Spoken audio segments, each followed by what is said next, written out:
Olá a todos e sejam muito bem-vindos a um novo episódio do Diário do Investidor e hoje vamos ver então a semana 43 de 17, aliás, de 13 a 17 de outubro. Então, hoje temos muitas notícias para falar, vai ser o episódio com mais notícias porque aconteceu muita coisa esta semana, por isso vamos já direto ao assunto.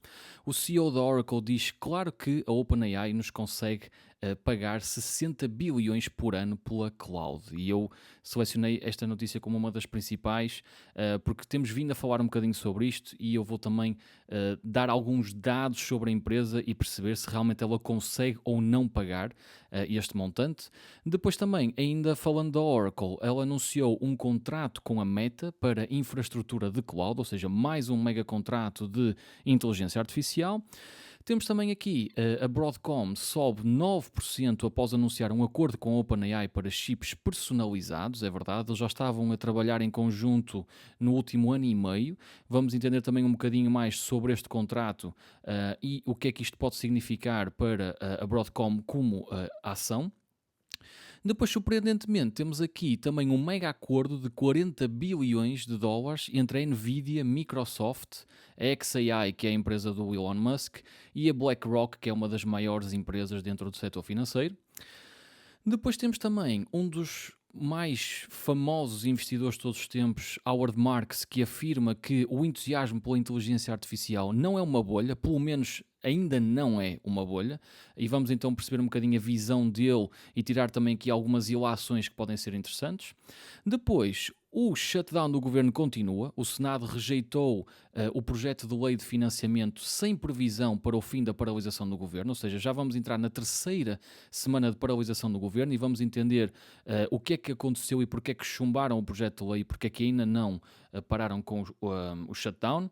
Depois uma notícia interessante para quem gosta de Fórmula 1, como eu, a Apple e a Fórmula 1 chegaram a um acordo de 5 anos para transmitir todas as corridas na Apple TV, os direitos apenas dos Estados Unidos. Temos também uma notícia interessante em que a Uber vai disponibilizar trabalhos temporários, como data labeling de inteligência artificial, aos motoristas quando eles não estiverem então na estrada ou estiverem a entregar comida. E depois temos também a fabricante da Ray-Ban, afirma que os smart glasses da Meta estão a impulsionar o seu crescimento. Este foi um produto que eu sempre tive algumas dúvidas, não é um produto que propriamente eu compraria, por isso surpreendeu-me um pouco ver esta notícia e também vamos desconstruí-la aqui um bocadinho no episódio e também entender qual será então a grande mais-valia para a Meta como empresa e também para os seus acionistas. Depois também temos a Salesforce, que adicionou chamadas de voz ao seu software de atendimento ao cliente e vamos entender como é que isto pode ser realmente revolucionário dentro do que nós entendemos como os call centers.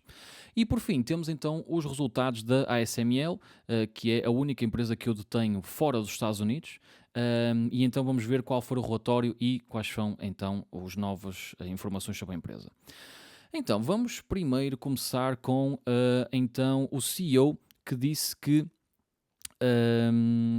claro que a OpenAI consegue pagar 60 bilhões de cloud. Esta foi uma notícia que seria óbvia à partida, não é? Obviamente que se eles fecharam este acordo, eles acreditam que eles conseguem pagar, mas sinceramente eu estou muito reticente de como é que eles o vão fazer. Então, o CEO da Oracle, um dos CEOs, que são dois, demonstrou total confiança de que a OpenAI será capaz de suportar os custos massivos associados à infraestrutura de cloud que consome atualmente. Numa entrevista à CNBC, durante a Oracle AI World, o CEO afirmou que a OpenAI pode, claro que sim, pagar 60 mil milhões de dólares por ano por serviços de cloud, no âmbito do acordo de 5 anos avaliado em mais de 300 mil milhões de dólares assinado entre as duas empresas em julho. Ou seja, ele não tem qualquer tipo de dúvida de que a empresa consegue pagar, mas nós já vamos olhar um bocadinho para os números e entender como é que eu acho que isto não é assim tão linear. Não sei onde é que eles vão desencantar os 60 bilhões e os próprios números não mentem. O CEO destacou o ritmo de crescimento sem precedentes da OpenAI, que já soma 800 milhões de utilizadores ativos semanais, a menos de 3 anos após o lançamento do ChatGPT, aproximando-se da marca de 1 bilhão de utilizadores. E acho que aqui já começamos com uma premissa que à partida é errada, que é assim, ok, OpenAI tem neste momento 800 milhões de utilizadores semanais ativos, mas isso não se traduz automaticamente em faturação, em lucro e em excedente de caixa, o chamado fluxo de caixa, para poder pagar 60 bilhões por ano. E a faturação da empresa também, já vamos ver, também não faz sentido neste momento para pagar este tipo de despesas. Apesar desse sucesso explosivo, a empresa registrou um prejuízo líquido de 5 bilhões de dólares em 2024, refletindo o enorme investimento em capacidade computacional e expansão global. Ou seja, quer queiramos, quer não, os números não mentem. Se nós formos a ver, a faturação da empresa em 2024 foi de cerca de 4 bilhões de dólares, ou seja, faturação. Faturação ainda não tirando impostos, lucro, ou seja, o excedente, nada. No primeiro semestre de 2025, a empresa já faturou 4,3, ou seja, só no primeiro semestre ela já faturou mais do que no ano inteiro anterior.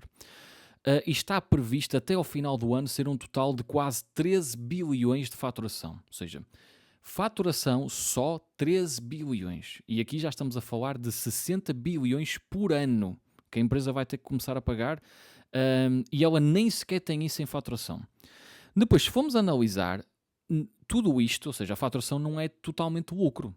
Então, em 2024, eles tiveram faturação de 4 bilhões e prejuízo de 5 bilhões. Ou seja, tiveram mais prejuízo do que faturação. E em 2025 pode perder até 8,5 bilhões de prejuízo. Então, neste caso, teria uma faturação de 12, quase 13 bilhões em 2025 e uma perda de 8,5. Ou seja, mesmo com este excedente, nada sequer se aproxima dos 60 bilhões só para a Oracle. Estamos a falar apenas da Oracle, tirando a Nvidias, tirando a AMDs, tirando agora a Broadcom, ou seja, só para a Oracle os números já não batem certo. Ou seja, eu não sei, sinceramente, o que é que a empresa vai fazer, se vai recorrer a dívida, que acaba por ser sempre arriscado, se vai dar equity, porque a empresa neste momento não está na Bolsa de Valores, é uma startup privada, é a startup privada mais valiosa do mundo, mas é privada. Eles já tiveram tranches de ações que foram vendendo a investidores privados e a empresas privadas, e empresas cotadas também, mas eles teriam que dar muita equity para financiar 1 trilhão. Todas as empresas que eles já estabeleceram acordos, no final a despesa já representa 1 trilhão para a OpenAI. A empresa vai faturar 13 bilhões este ano. 13 bilhões de faturação, não é lucro, é faturação. Por isso, sinceramente, eu não entendo muito bem esta declaração do CEO ou o que é que foi acordado para lhe dar tanta confiança de que eles vão realmente conseguir pagar os 60 bilhões que se refletem depois em 300 bilhões ao final do período todo dos 5 anos. O também CEO da Oracle, Mike Sicilia, revelou que a empresa já está a integrar os modelos da inteligência artificial da OpenAI no seu portal da Cerner, que foi adquirida pela Oracle por cerca de 28 bilhões em 2022, e o CEO disse que os resultados são impressionantes e que essa integração terá um impacto dramático em várias indústrias. Até aqui todos concordamos, ou seja, eu acho que é óbvio que entendemos o potencial gigante da OpenAI, o potencial gigante de que as ferramentas, as integrações que ela pode fazer com outras empresas nos mais variadíssimos setores podem tornar as empresas mais eficientes, a gerarem mais lucro, a crescerem mais, mas isso é daqui a vários anos. Há contratos que já são para o ano. Há contratos que já começam a ser implementados a meio de 2026. Como é que eles vão desencantar 60 bilhões até ao meio do próximo ano? Só para a Oracle, tirando os outros. Além da Oracle, a OpenAI aluga chips gráficos da Nvidia através de outros fornecedores como a CoreWave, a Google, a Microsoft, enquanto desenvolve o seu próprio processador de inteligência artificial personalizado fabricado pela Broadcom, que é o que vamos falar também já mais à frente. No mesmo dia da conferência, Broadcom e OpenAI anunciaram a implementação de 10 gigawatts de chips próprios, ampliando ainda mais a infraestrutura global da empresa. Ou seja, aqui foi anunciada esta parceria muito estratégica, que já não são chips comercializados em escala, são chips personalizados para o que a OpenAI precisa, e é a Broadcom que tem esse contrato. Questionado sobre a capacidade energética necessária para sustentar também a expansão, o CEO afirmou que não se trata de uma questão de se haverá energia suficiente, mas quando é que ela vai ser criada, indicando a confiança na viabilidade do plano de crescimento da OpenAI. As declarações ocorreram num momento de forte valorização da Oracle em bolsa. As ações subiram 5% na segunda, acumulando uma alta de 84% só no ano de 2025, ou seja, já cresceram quase 85% o valor da sua ação só este ano, e aproximando o valor de mercado da empresa para 900 bilhões, ou seja, está quase num trilhão.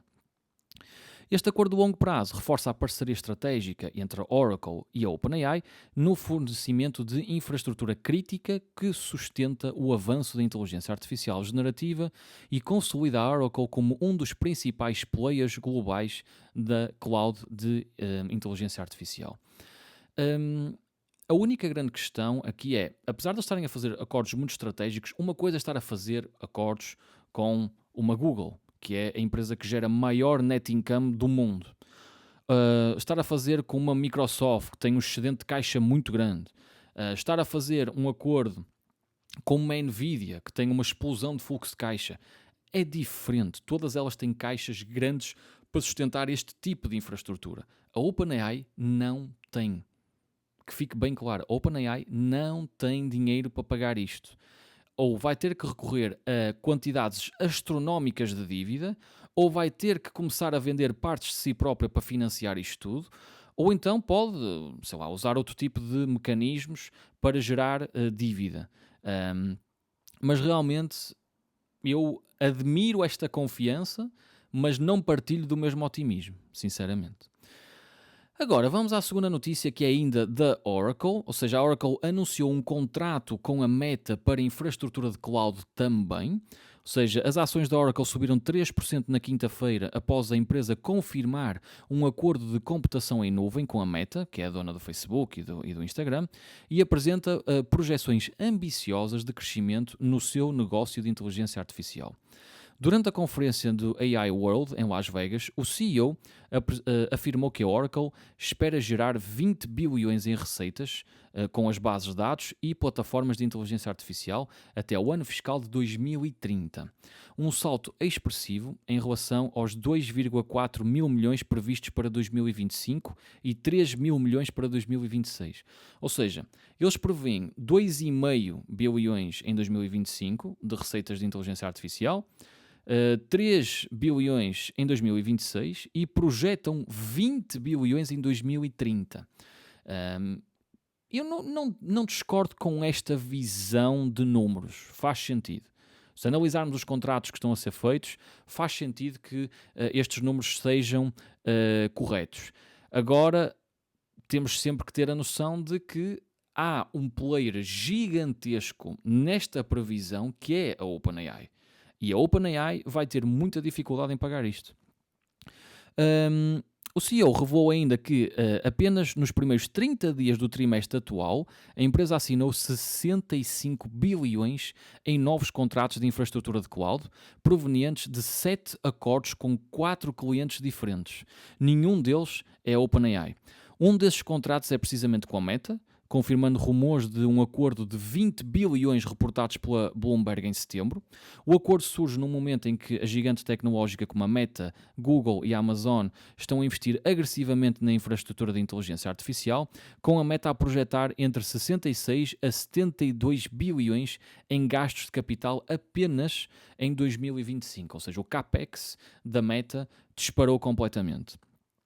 A Oracle reforçou que o negócio de infraestrutura de inteligência artificial possui margens operacionais ajustadas entre os 30% e os 40%, o que parece-me até bastante interessante numa fase inicial, considerando os custos de terrenos, centros de dados, energia e equipamentos.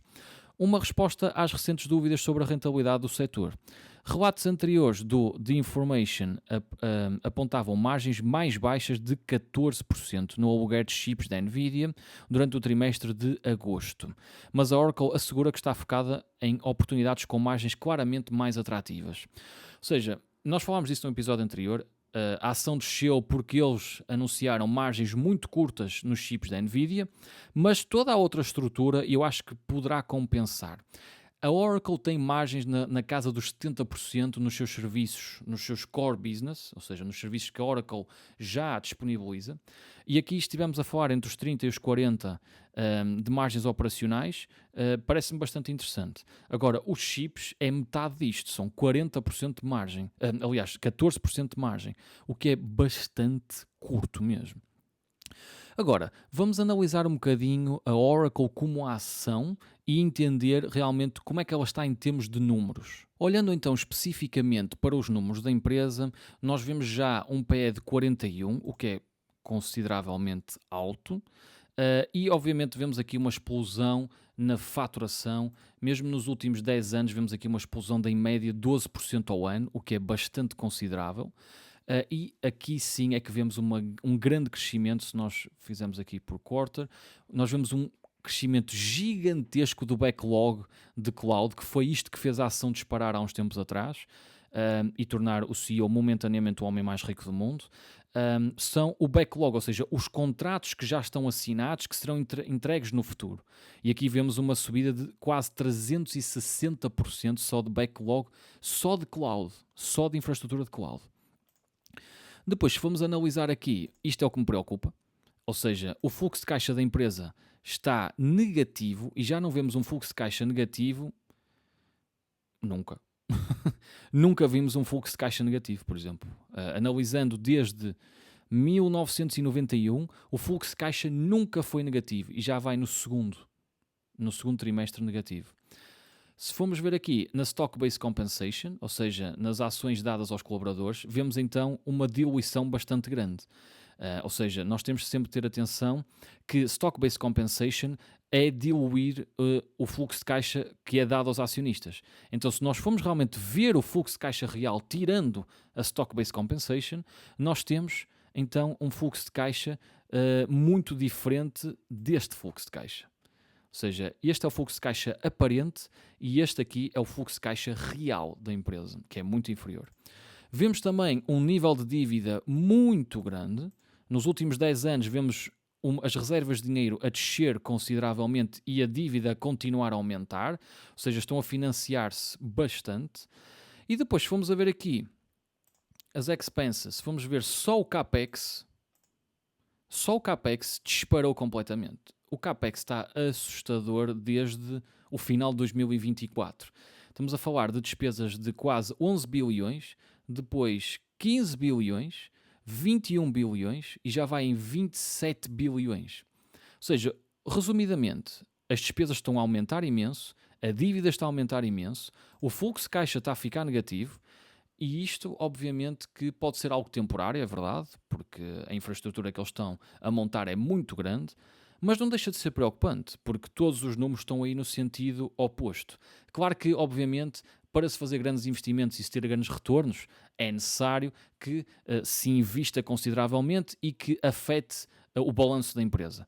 Mas isto está a aumentar, então o CAPEX está assustador. O CAPEX aqui, estamos a falar de um CAPEX que aumentou no último ano 250%. 250% que aumentou as suas despesas, o que é bastante grande. Agora, voltando às notícias, temos então aqui o anúncio de um novo acordo entre a Broadcom e a OpenAI, que fez a Broadcom subir 9% de chips personalizados. Então, eles anunciaram oficialmente uma parceria estratégica para desenvolver e implementar 10 gigawatts de aceleradores personalizados de inteligência artificial, marcando um dos maiores movimentos da indústria rumo à expansão massiva de infraestrutura de inteligência artificial. O acordo já vinha a ser desenvolvido há 18 meses meses, ou seja, há um ano e meio, foi formalizado nesta segunda-feira. As empresas vão produzir racks de chips desenhados pela OpenAI, otimizados para os seus próprios modelos, com um lançamento previsto para o final de 2026. E aqui já se nota uma diferença. Aqui faz muito lembrar a Apple, que basicamente criou o ecossistema, criou os componentes todos, criou o design e não precisa praticamente de ninguém para criar os seus produtos. Aqui a OpenAI nota-se que está aí nessa mesma trajetória.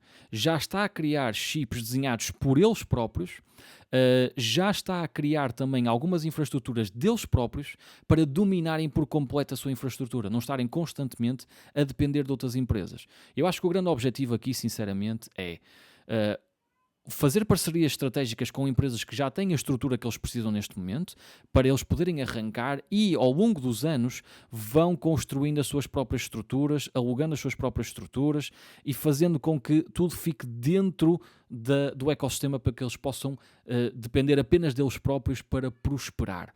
Essa é a ideia que me passa, mas obviamente que eles não têm dinheiro, por isso eles têm que fazer estes acordos com empresas que já têm o que eles precisam para poderem crescer e mais tarde darem a volta. E fazerem eles próprios o que precisam. Segundo Sam Altman, o CEO da OpenAI, o projeto combina rede, memória e computação sobre um design altamente integrado baseado na tecnologia Ethernet da Broadcom, permitindo ganhos substanciais de eficiência, desempenho e custo. A estimativa do mercado indica que um data center de 1 gigawatt custa cerca de 50 mil milhões, que foi o que nós falámos também nos episódios anteriores, sendo que 35 mil milhões é apenas para chips. Ou seja, mais de metade da despesa de fazer 1 gigawatt são os chips. Se eles conseguirem reduzir os chips e fazê-los também mais eficientes, conseguirem reduzir o preço deles, tornando-os mais eficientes também, isto vai ajudar bastante a alocar o excedente de capital noutras despesas necessárias. Altman destacou que os 10 gigawatts iniciais representam apenas o começo. Atualmente a OpenAI opera um pouco mais de 2 gigawatts de capacidade computacional, o suficiente para suportar o ChatGPT, o Sora, que é a nova aplicação que eles têm de gerar vídeos com inteligência artificial, e os seus laboratórios de pesquisa. Porém, a empresa já acumula compromissos de infraestrutura que somam cerca de 33 gigawatts. Eles neste momento só têm 2. Estão a desenvolver acordos para 33 nas últimas semanas, através de parcerias com a NVIDIA, Oracle, AMD e agora com a Broadcom também, num esforço para garantir recursos computacionais à altura da sua ambição de construir modelos de superinteligência. O presidente da Broadcom esclareceu que a OpenAI não é o misterioso cliente dos 10 mil milhões mencionados anteriormente em relatórios, afastando especulações do mercado. Sim, porque há uns tempos atrás a Broadcom disse que tinha um grande cliente num dos relatórios, que eram de 10 bilhões, e toda a gente assumia que era a OpenAI. Eles agora vêm dizer que não é a OpenAI, ou seja, os 10 bilhões é para outro cliente, e agora fizeram um acordo também específico e público com a OpenAI. Ainda assim, a Broadcom consolida-se como um dos maiores beneficiários da corrida da inteligência artificial, com as suas ações subindo mais de 50% em 2025 e a capitalização no mercado já acima de 1,5 bilhões de dólares.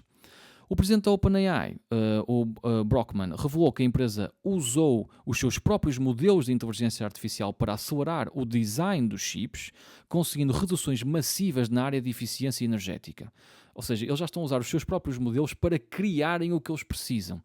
Isto tem muito potencial no futuro, sem dúvida. E acho que isto pode ser... Eu noto este contrato muito diferente dos outros. Até agora foi tudo usando chips da AMD, usando chips da NVIDIA, usando a infraestrutura de cloud da Oracle, mas este contrato com a Broadcom é diferente. Porque eles uniram-se com a Broadcom para criar os seus próprios chips com, entre aspas, a marca OpenAI. Okay? E aí já vemos uma grande diferença e acho que é este o caminho que vamos ver ao longo dos próximos anos, materializando-se todos estes acordos e passando toda esta grande fase de acordos de parcerias, e eu acredito que seja este o caminho que o Sam Altman quer fazer para a OpenAI. Agora, vamos ver aqui um acordo interessante que eu não estava à espera, por acaso, e acho que até foi interessante de ter esta informação, e de ver empresas que à partida, não digo improváveis, mas que não vemos a estabelecerem parcerias nos últimos tempos, a fazerem um acordo gigante de 40 bilhões. Ou seja, a Nvidia, Microsoft, xAI, que é a empresa do Elon Musk, e a BlackRock fazem um acordo de 40 bilhões. Eles anunciaram um acordo conjunto para adquirir a Align Data Centers por 40 bilhões, naquela que será a maior transação global da história no setor de data centers. Nunca houve uma transação tão grande como esta. A Align, atualmente controlada por Macquarie Asset Management, é especializada no desenvolvimento e operação de data centers e campos de computação em toda a América do Norte e do Sul. A compra será feita através do consórcio liderado pela Artificial Intelligence Infrastructure Partnership, um grupo criado em setembro de 2024 por BlackRock, MGX, que é a da Abu Dhabi, que já falámos algumas vezes, que também está por trás da presença do TikTok na América, a Microsoft e a Nvidia para acelerar investimentos em infraestrutura de inteligência artificial. Com esta operação, o AIP, que é então a Artificial Intelligence Infrastructure, dará o seu primeiro grande passo estratégico, investindo parte dos 30 mil milhões de capital próprio que pretende alocar no setor. Além dos fundadores, a Kiway Investment Authority, a xAI e a Temasek também entregam o grupo. E aqui, segundo o Larry Fink, que é o CEO da BlackRock, que é uma empresa muito grande, com este investimento na Align Data Centers, reforçamos o nosso compromisso em fornecer a infraestrutura necessária para o futuro da inteligência artificial, ao mesmo tempo que oferecemos aos nossos clientes oportunidades atrativas de crescimento. Isto é muito interessante por parte da BlackRock como gestora de fundos e como gestora de ativos. Ou seja, eles também querem sempre dar o máximo de crescimento possível às carteiras dos seus clientes e eles já perceberam que há muito dinheiro para fazer na inteligência artificial e foram estratégicos em unir-se a empresas que já querem também crescer e é basicamente uma situação win-win, ou seja, toda a gente ganha em fazer este tipo de parcerias. E, por exemplo, eu penso sempre, se a Nvidia e a Intel fizeram uma parceria, que são empresas que nunca cederam, a Intel disse sempre abertamente que o objetivo deles, ou um dos grandes objetivos, era destruir a Nvidia, e se mesmo assim eles conseguiram fazer uma parceria, acho que devemos deixar os egos do lado e realmente ver o que é que será melhor para os nossos investidores. O movimento acontece num momento de corrida global por capacidade computacional, à medida que empresas como a OpenAI, a Nvidia, CoreWave e Oracle travam uma disputa intensa para construir e expandir megacentros de dados capazes de suportar modelos de inteligência artificial cada vez mais exigentes. A Align opera atualmente 50 campos de data centers, com a capacidade total, operacional e planeada de superior a 5 gigawatts. Um ativo altamente valioso num contexto em que a procura por energia e espaço para servidores cresce exponencialmente. Ou seja, eles já criaram uma estrutura e compraram essa estrutura já feita de 5 gigawatts. Em vez de terem que fazer os tais 5 gigawatts, porque não nos podemos esquecer, se cada gigawatt está a custar cerca de 50 a 60 bilhões, eles têm já 5 aqui, operacional e também planeado. Mas só aqui só estão 40, ou seja, nem 1 gigawatt é. Por isso eles têm aqui uma capacidade total de 5 pagando por 1. Nenhum chega. Por isso acho que foi uma jogada muito interessante por parte destas empresas. Avançando agora, temos um investidor bastante conhecido, Howard Marks, que afirma que o entusiasmo pela inteligência artificial não é uma bolha, pelo menos não ainda. E é sempre interessante, como no episódio anterior tivemos Peter Lynch, agora temos Howard Marks a dar a sua opinião sobre todo este mundo que está a acontecer, e é sempre bom ver estes investidores com muito conhecimento de mercado, mas que viveram numa era muito diferente e que vivem os seus investimentos de uma maneira muito diferente. É interessante saber sempre a opinião deles.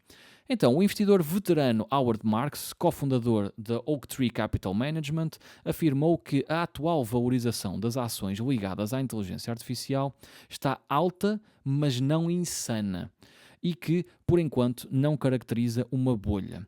Em entrevista à CNBC, Marx destacou que os preços das empresas de inteligência artificial podem estar elevados, mas ainda não há sinais de comportamento maníaco ou irracional que são os típicos das bolhas financeiras. E ele diz que o ingrediente principal de uma bolha é o excesso psicológico, uma espécie de mania temporária. E eu não deteto isso neste momento.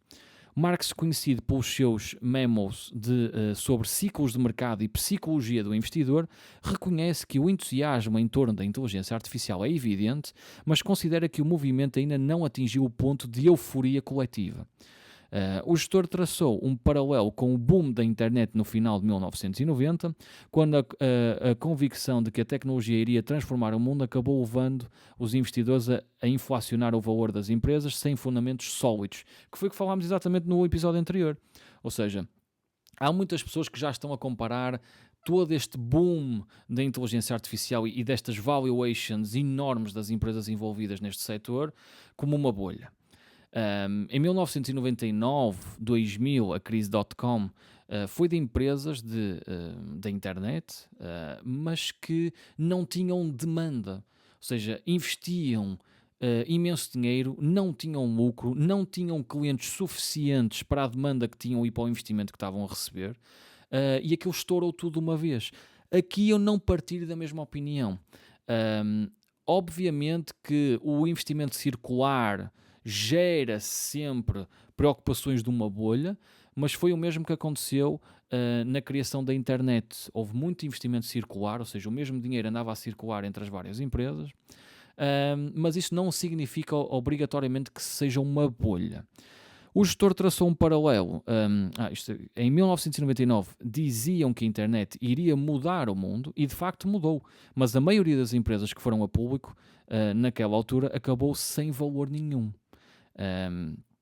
Isto realmente é muito interessante ver esta visão, porque eu partilho da mesma visão, ou seja, como eu já falei também anteriormente, eu acho que muitas dessas empresas vão alocar imenso capital e durante este processo todo, algumas não vão conseguir, não vão aguentar, vão falir, umas vão ganhar, outras vão perder, mas a infraestrutura fica criada e foi a mesma coisa que aconteceu nesta bolha da internet nos anos 90, ou seja, muitas das empresas nós já nem sequer nos lembramos delas, empresas que já nem existem, que nem sequer foram do nosso tempo, ou pelo menos da minha geração, mas que ajudaram a contribuir para o que hoje é a internet. Mas a infraestrutura da internet ficou criada para outras empresas pegarem nessa infraestrutura e criarem os seus próprios negócios. E acho que é um bocado o que vai acontecer aqui, ou seja, a inteligência artificial está a ser criada a infraestrutura para aumentá-la.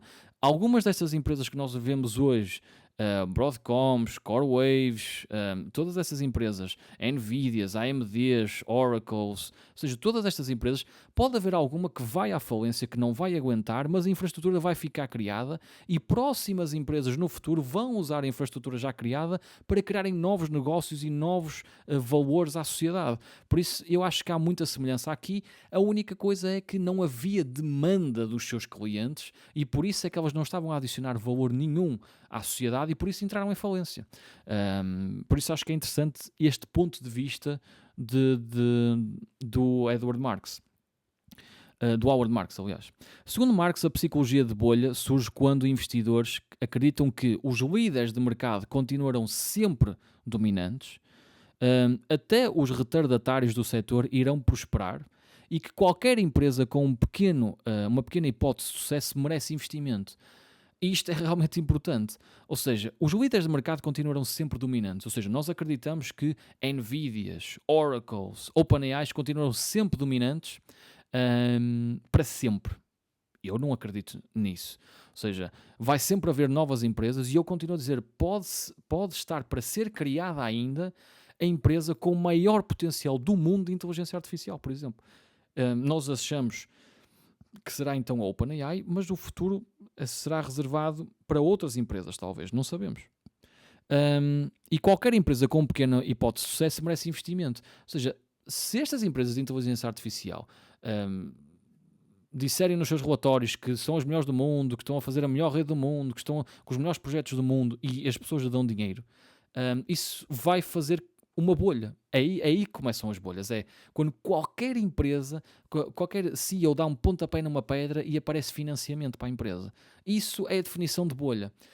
Em que vão-se começando a investir cada vez mais dinheiro, mais dinheiro, mais dinheiro numa data de empresas, até que o setor não aguenta mais e as empresas que não têm balanços suficientes para aguentar com isso vão ao charco e o mercado vai todo ao charco com elas.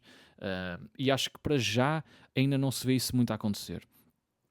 Ele exemplificou esse pensamento distorcido com a ideia de que uma empresa com 2% de probabilidade de multiplicar o seu valor por 100 vezes ainda é uma vencedora, o que considera um exagero perigoso. Ou seja, se a empresa tem muito, muito, muito pouca probabilidade de ter sucesso e mesmo assim recebe financiamento na casa dos bilhões, ou às vezes até dos bilhões, é um desperdício de capital. É um desperdício de capital, é uma empresa que vai entrar em falência, é uma empresa que pode arrastar outras empresas com ela, e isso realmente não faz muito sentido.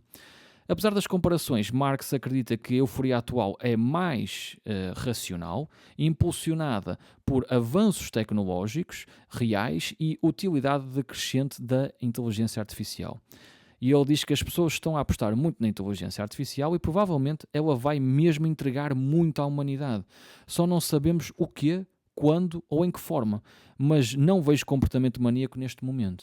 Ou seja, eu acredito que estamos no início de um possível descontrolo neste setor. Porque eu não me lembro dos anos todos em que invisto de ver algo desta dimensão. Ou seja, de ver contratos trilionários já a serem feitos em meia dúzia de meses. Estamos a falar de muito capital. Claro que nunca foi necessária tanta energia, nem tanto poder computacional como é hoje. E que foi a mesma coisa que se calhar as pessoas que viram a internet a ser criada pensavam na altura. Por isso é uma questão de analisar as empresas, analisar a balance sheet das empresas e entender se realmente faz sentido ou não e se os números batem certo consoante a nossa estratégia como investidores. Acho que isso é o melhor que as pessoas podem sempre fazer em qualquer altura do mercado. Agora, vamos então para uma próxima notícia, agora mudando um bocadinho o tema para a esfera mais política. O Senado rejeita projeto de lei de financiamento sem previsão para o fim da paralisação do governo, ou seja, o shutdown do governo já vai na terceira semana, não há acordo entre os democratas e os republicanos. Este impasse continua durante, se calhar, mais tempo do que alguns previam, menos tempo do que alguns previam, mas a paralisação do governo norte-americano entrou na terceira semana, com os republicanos e os democratas mantendo-se em posições opostas sobre como reabrir o governo. O Senado rejeitou pela nona vez uma proposta republicana de financiamento temporário, o chamado Stopgap Bill, mantendo o impasse político que já resulta em milhares de demissões no setor público. A proposta republicana, que obteve 51 votos contra e 44 a favor, previa um Continuing Resolution limpo, ou seja, sem adições de novas despesas, permitindo que o governo voltasse a operar até 21 de novembro. Os democratas, por outro lado, insistem que qualquer acordo de financiamento deve prorrogar os subsídios ampliados do Affordable Care, o sistema de saúde pública implementado durante o governo Obama, que expiram no final deste ano. Esse ponto, juntamente com outras previsões incluídas na proposta democrata, teria um custo estimado de $1 bilhão. Ou seja, os republicanos não querem gastar muito com o Obamacare, ou se por eles até... Olha, o Trump de certeza que não quer manter o mesmo nome, por exemplo. Mas aqui nota-se uma grande discrepância porque affordable care, ou seja, ter cuidados de saúde que sejam acessíveis à população é sempre importante, principalmente nos Estados Unidos, que tem uma situação de saúde inimaginável na Europa. A Europa, podem dizer o que disserem, e mesmo especificamente cá em Portugal, muitas pessoas criticam o Sistema Nacional de Saúde. É verdade que o Sistema Nacional de Saúde não está a funcionar como deveria, mas isso nem sequer existe nos Estados Unidos, por exemplo. Ou seja, as pessoas chegam lá e pagam milhares de euros por uma coisa simples. E há pessoas que, se partirem uma perna, partirem um braço ou tiverem que ser operadas, ficam endividadas para o resto da vida. É esse tipo de situações que estamos a falar, uma coisa que felizmente em Portugal não acontece. E é neste tipo de situações que estamos aqui a falar, ou seja, eles insistem, os democratas, que qualquer acordo de financiamento deve manter os subsídios ampliados do Affordable Care, ou seja, eles querem dar mais capital, ou pelo menos manter o mesmo fundo para gastar no Affordable Care, e os republicanos não concordam, não querem gastar mais nada, para eles não faz sentido. O impasse tem impacto direto sobre milhares de funcionários públicos. Segundo o diretor do Orçamento da Casa Branca, mais de 4 mil funcionários federais já foram notificados das suas demissões, número que poderá ultrapassar os 10 mil, ou seja, 10 mil funcionários públicos podem ser despedidos devido ao shutdown. Porque a verdade é que quando existe um shutdown no governo, ou seja, o governo está paralisado, as pessoas não recebem. Atenção, os salários não são pagos e todas as despesas do governo são mantidas ao estritamente necessário. Por exemplo, segurança, ou seja, o exército, a componente mais de energia, medicamentos, ou seja, a parte de retalho de alimentos, mas de resto nada funciona. Nada funciona. É só o estritamente necessário que o país não consegue viver sem. E isso realmente faz muita diferença na vida do cotidiano dos americanos. Os republicanos responsabilizam os democratas pelo prolongamento do shutdown. O líder da maioria do Senado acusou os democratas de estarem enterrados nas suas posições e de não se preocuparem com as consequências para famílias militares, beneficiários de assistência alimentar e cidadãos em zonas afetadas por desastres naturais. Ou seja, aqui os benefícios do Estado também deixam de ser pagos, ou seja, os apoios do Estado. E há muitas pessoas que estão a sair incrivelmente prejudicadas deste shutdown. Mas a verdade é que há muitos egos no governo americano neste momento.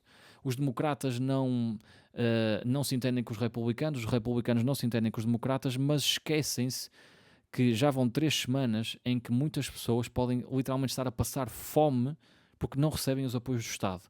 E isso é realmente uma situação lamentável e espero que se resolva nos próximos tempos.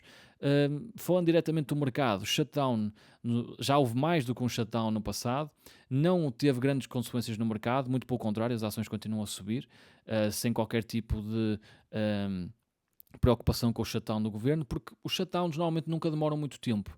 Então aqui não me parece que isto se prolongue durante muito mais tempo, mas eu também já disse isso há 2 episódios atrás. Mas normalmente, em termos históricos, um shutdown nunca demora muito tempo e acabam sempre por chegar a acordo. Vamos ver se a história não se corrompe. Agora, uma notícia interessante que, sinceramente, eu já previa que isto fosse acontecer. A Apple e a Fórmula 1 fecharam um acordo de 5 anos para transmitir todas as corridas na Apple TV dos direitos dos Estados Unidos. Eu já previa que isto acontecesse porque, caso vocês tenham estado atentos aos cinemas, saiu um filme da Fórmula 1 em que o personagem principal era o Brad Pitt, que foi feito pela Apple. Ou seja, houve aqui um mega acordo entre a Apple e a Fórmula 1 para fazerem um filme para atrair pessoas para a Fórmula 1, tanto na América, principalmente na América. Por isso era um bocado evidente que isto mais cedo ou mais tarde ia acontecer, que a Apple ia ficar com os direitos da Fórmula 1 também para aproveitar um pouco o boom que foi o filme que eles fizeram e que a Fórmula 1 deu o direito deles fazerem. Então, eles anunciaram um acordo histórico de 5 anos que tornará a Apple TV o novo detentor exclusivo dos direitos da transmissão de todas as corridas de Fórmula 1 a partir da temporada de 2026.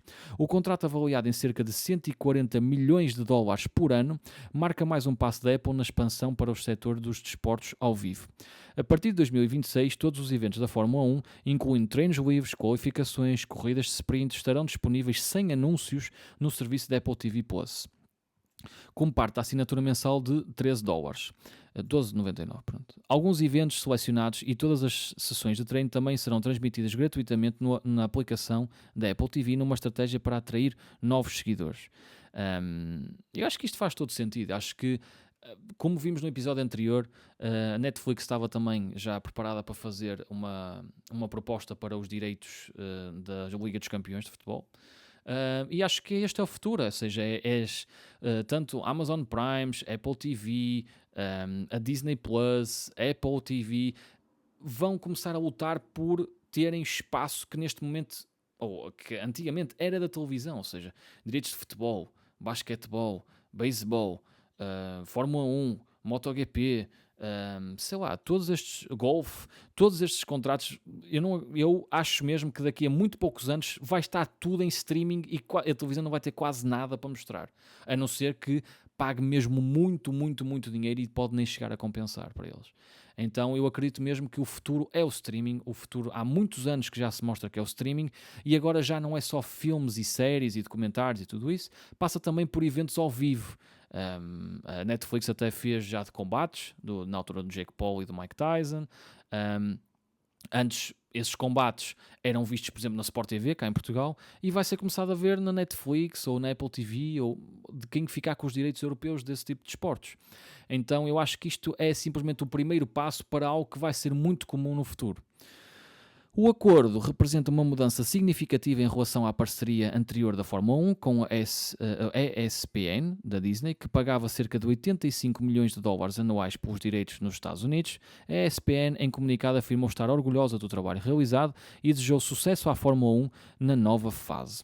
Além disso, a F1 TV Premium, serviço próprio da Liga, que oferece transmissões e conteúdos exclusivos, deixará de ser vendido separadamente e passará a estar integrado na subscrição da Apple TV. Isto é super interessante, por acaso. Tornando-se parte do ecossistema da Apple, os comentários continuarão a ser feitos pelos narradores oficiais da F1 TV e da Sky Sports. Ou seja, antes a Fórmula 1 tinha a sua própria aplicação em que as pessoas podiam ver a Fórmula 1 feita por comentadores oficiais da Fórmula 1. Mas depois também vendiam os direitos para as televisões. Agora não. Agora, os direitos da televisão vai estar também incluído no pacote de acordo com a Apple e também a aplicação da F1 TV vai estar também dentro da aplicação da Apple. Por exemplo, eu sou um fã de Fórmula 1 e, por exemplo, neste momento a Fórmula 1 cá em Portugal é transmitida pela DAZN, mas sinceramente, se a Apple TV ficar com os direitos, eu vou para a Apple TV, sem problema nenhum. Eu quero é ver Fórmula 1. É a única coisa que eu vejo de desporto, basicamente. É Fórmula 1, MotoGP, UFC, esse tipo de esportes. Não ligo muito aos esportes comuns, por assim dizer, mas... E como eu, muitas pessoas vão fazer exatamente a mesma coisa. Ou seja, as pessoas simplesmente querem ver o desporto que mais gostam, independentemente de onde for. E estas empresas sabem que vão ter uma avalanche de novos clientes que antes poderiam não ser clientes, por exemplo, neste caso da Apple, mas que se vão tornar clientes da Apple porque eles têm os direitos da Fórmula 1. E se calhar, ao entrarem apenas pela Fórmula 1, até podem começar a ver outras coisas que gostam e mantêm-se clientes mesmo depois dos 5 anos da Fórmula 1. Acho que é esse um bocado o objetivo que eles têm aqui com isto. O acordo também fortalece a relação entre a Apple e a Fórmula 1 após o sucesso do filme F1 The Movie, estrelado por Brad Pitt, que se tornou o filme de desporto com maior bilheteira da história do cinema. O filme está incrível, eu fui ver, gostei bastante. Assim, para quem gosta de Fórmula 1 sabe que está ali muita história de cinema, obviamente, está ali muitos pauzinhos de pim-pim, mas realmente o filme é muito bom. Eu fui ver em IMAX e foi uma experiência espetacular. Eu gostei mesmo do filme, espero que haja mais filmes assim do género, de outros desportos e de histórias de desportistas e tudo isso. Eu gosto de ver isso, mas realmente o filme está muito bom e notava-se que era uma publicidade gigante à Fórmula 1. E agora eles anunciarem isto é uma estratégia muito bem pensada e aqui tenho que dar os parabéns à Apple por ter pensado estrategicamente em trazer a Fórmula 1 e também em tornar a Fórmula 1 também um sucesso na América, porque a Fórmula 1 nos Estados Unidos não tem muito impacto. O que tem mais impacto é a NASCAR, mas a Fórmula 1 começa a ganhar terreno. Há uma equipa da Fórmula 1 americana. Por isso é interessante ver essa expansão para o outro lado do mundo. Agora, temos também uma notícia que eu achei interessante, que é a Uber vai disponibilizar trabalhos temporários como data labeling de inteligência artificial aos motoristas quando não estiverem na estrada. Ou seja, a Uber anunciou um novo programa que permitirá que os motoristas e os estafetas nos Estados Unidos ganhem dinheiro extra através da própria aplicação quando não estiverem a conduzir passageiros ou a entregar comida. A iniciativa, desenvolvida pelo AI Solutions Group da empresa, insere-se num projeto piloto que visa diversificar as fontes de rendimento dos trabalhadores da plataforma e integrar novas oportunidades ligadas à inteligência artificial. Ou seja, basicamente isto com o que o CEO disse é que os motoristas poderão realizar pequenas tarefas online, como carregar fotos para treinar modelos de inteligência artificial, uma funcionalidade que já está em fase de teste na Índia. Outro exemplo citado pela porta-voz da Uber envolve gravar a própria voz em diferentes idiomas ou sotaques, seguindo instruções específicas. E estas tarefas serão remuneradas conforme a complexidade e o tempo estimado de execução da tarefa. Os motoristas poderão ver o valor do pagamento por este trabalho antes de aceitar o trabalho, de forma semelhante ao funcionamento das plataformas Amazon Mechanical Turk ou o Upwork. Isto é interessante, eu não digo que não seja interessante. Agora, eu acho que isto também... Eu acho que a Uber tem um problema estrutural. Eu gosto muito da Uber em termos de números, é uma empresa muito interessante para se investir. Eu fui acionista da Uber durante muito tempo, mas a questão é que, olhando para a infraestrutura da Uber, por exemplo, eu comparo, por exemplo, cá em Portugal, ou seja, hoje em dia a infraestrutura da Uber, eu vejo cada vez mais pessoas a falar mal da Uber, não gostam da experiência. Eu lembro-me perfeitamente, quando a Uber veio para Portugal, eu comecei a usar, tinham carros espetaculares, todos super limpos, vinha um motorista assim, pá, de fato, assim, oferece uma água, podemos mudar a estação de rádio, depois mais tarde até podíamos ligar o nosso telemóvel para, se fosse uma viagem mais longa, pôr a nossa música, ou seja, havia uma experiência à volta da viagem. Hoje em dia não. Hoje em dia uma pessoa entra no carro, faz a viagem e acabou. Ou seja, não sente experiência nenhuma, não sente valor agregado, e as viagens estão mais caras do que o que estavam. Ou seja, pagamos mais por algo que não tem tanto valor. E realmente eu acho que isto é uma maneira de desviar a atenção de que os motoristas são mal pagos, têm más condições de trabalho, trabalham muitas horas. A mesma coisa acontece com os estafetas, passam o dia inteiro a acartar imensos pesos de compras de supermercado, de takeaways, o que quer que seja, e recebem uma miséria.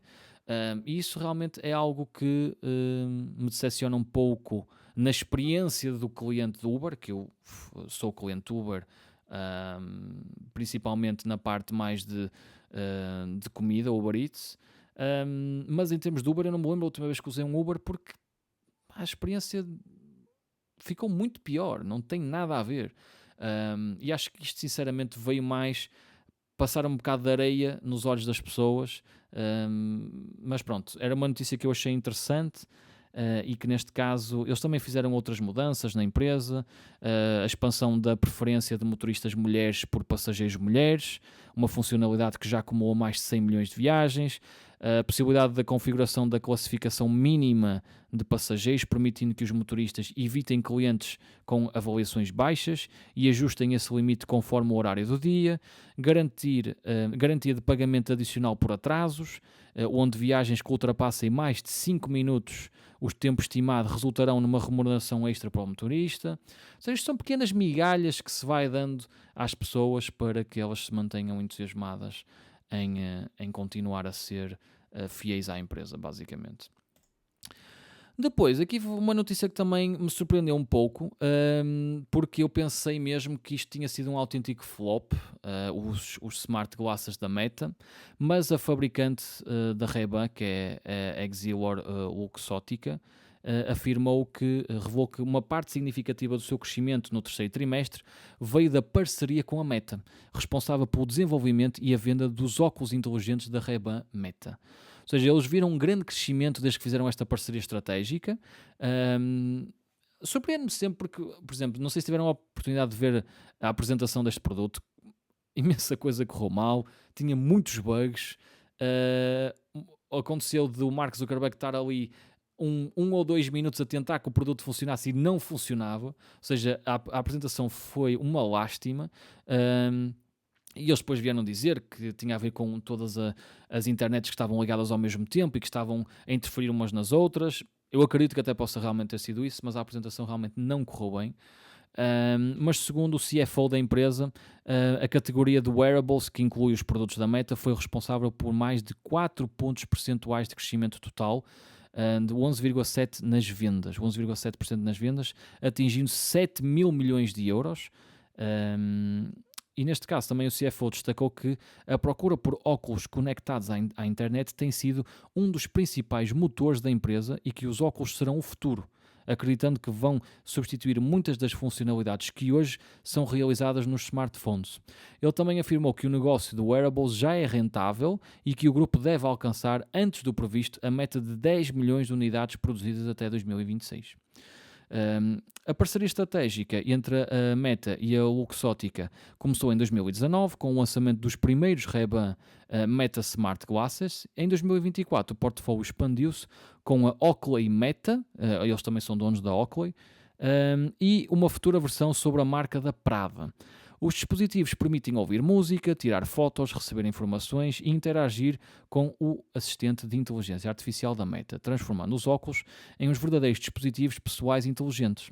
Durante o evento da Meta Connect, em setembro, Mark Zuckerberg apresentou o novo modelo dos Ray-Ban Display com um ecrã digital integrado e controle via pulseira neural, além de outros modelos como o Oakley Meta Vanguard e o Ray-Ban Meta Gen 2.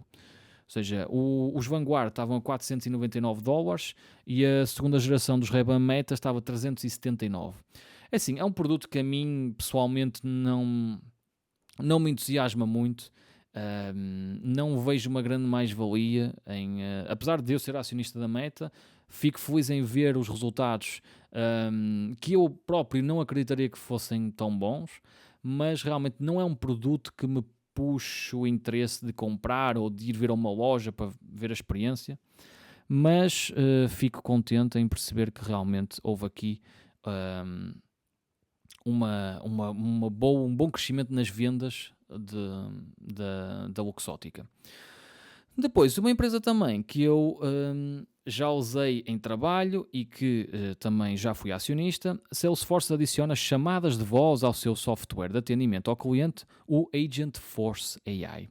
Então a Salesforce anunciou a expansão do seu software com uma nova funcionalidade chamada Agentforce Voice, que permitirá às empresas oferecer atendimento ao cliente por voz com inteligência artificial, indo além das interações por texto. Ou seja, nós temos muito aquele... hoje já todas as empresas mais avançadas temos um chat em que podemos falar com eles e é um robô, ou seja, a inteligência artificial a falar connosco, e neste caso, se o robô não conseguir fazer então, dar-nos as respostas que nós pretendemos, muitas vezes nós ligamos para uma linha de apoio e falamos literalmente com uma pessoa. Neste caso, até isso já está a ser passado para inteligência artificial. Eu usei Salesforce numa empresa onde trabalhei, também tinha muito esta parte de atendimento ao cliente em voz, e vejo isto como algo interessante, porque já não trabalho aí, não é? Mas realmente isto pode vir a ser um game changer muito, muito grande, porque há milhões de pessoas a trabalhar em call centers, e este tipo de tecnologias vão tornar essa profissão completamente obsoleta.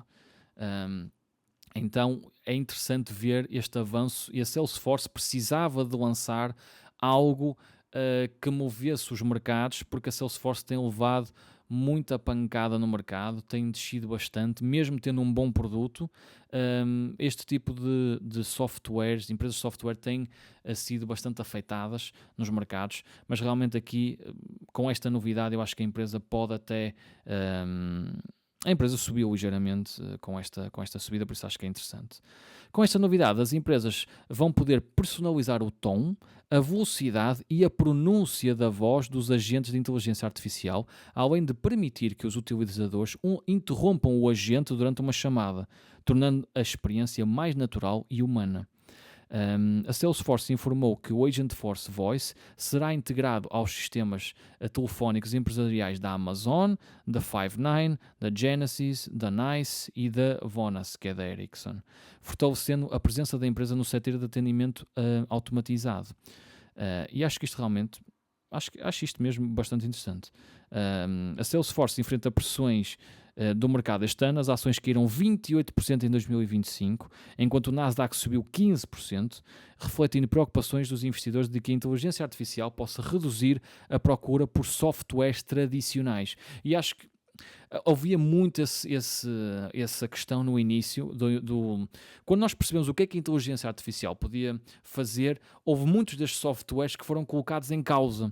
Ou seja, se os robôs já conseguem fazer isto, porque é que eu haverei de estar a pagar uma mensalidade enormíssima, principalmente quando é algo mais corporate, em que pagas milhares, dezenas, se não centenas de milhares de euros todos os meses, mediante o número de colaboradores que a empresa tem, para ter estes softwares, quando se calhar podemos fazer uma plataforma integrada já ao que nós precisamos, e usando a inteligência artificial e prescindindo destes softwares. Mas a verdade é que a Salesforce tem integrado a inteligência artificial no seu software e tem realmente feito coisas muito interessantes que permitem às empresas ter menos colaboradores, serem mais rentáveis e mais eficientes. Então eu vejo isto como uma mais-valia para a empresa.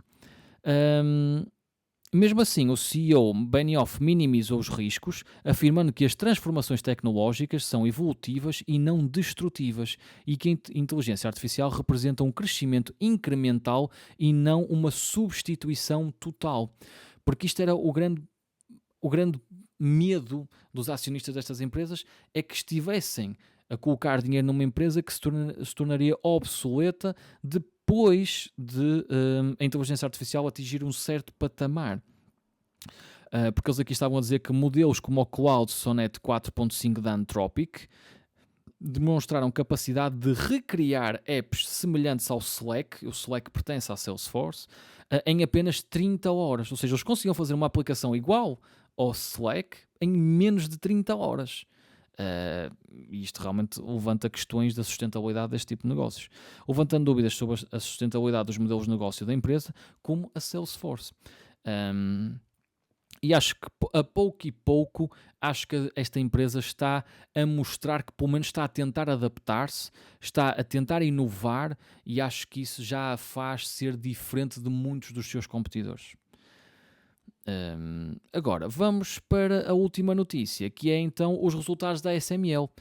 Eu gosto bastante desta empresa, é uma empresa única, é um monopólio total, ninguém chega sequer perto do que a ASML está a fazer, e então, neste caso, a gigante de equipamentos para semicondutores procurou acalmar os receios sobre o seu crescimento em 2026, mesmo ao alertar para uma queda significativa nas vendas da China no próximo ano. Ou seja, com toda esta tensão, as vendas da China podem ser afetadas e eles também dependiam em parte dessas vendas, e por isso anunciaram que 2026 não ia haver um crescimento significativo. Isso fez com que a ação descesse.